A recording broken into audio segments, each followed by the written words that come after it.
शुभ सकाळ सर्वांना. सुंदर दिवसाच्या अगदी मनापासून तुम्हा सर्वांना सुंदर अशा शुभेच्छा. सकाळची छान अशी पूजा वगैरे करून घेतली. पिल्लूचा टिफिन वगैरे तो ऑलरेडी पाठवलेला होता बनवून, आणि अहोंच्या टिफिनसाठी इथं वालाच्या शेंगाची भाजी बनवायची होती.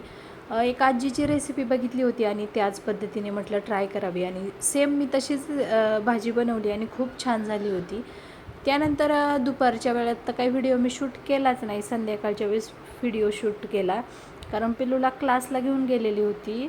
तर येताना फळं वगैरे घ्यायची होती, कारण अहोंची तब्येत बरी नव्हती. त्यांच्यासाठी नारळ पाणी वगैरे घ्यायचं होतं, ते घेतलं. त्यानंतर पुढं आल्यानंतर छान छान फळं दिसली, तर म्हटलं चला सगळीच फळं घेऊन टाकूया, कारण घरी फक्त डाळिंबच शिल्लक होतं. तर फळं वगैरे घेतली, आणि त्यानंतर मग दुसऱ्या दिवशी दीपामावस्या होती. तर म्हटलं पूजेसाठी लागणारं साहित्य ते देखील मला घ्यायचं होतं, तर ते घेतलं. त्यानंतर फुलं वगैरे घेतली आणि तिथून मी घरी येण्यासाठी निघाले. पिल्लूला बऱ्यापैकी बोर झालं होतं, परंतु पिल्लूला म्हटलं थांब थोडंसं, आणि पैसे देखील माझ्याकडे सुट्टे नव्हते.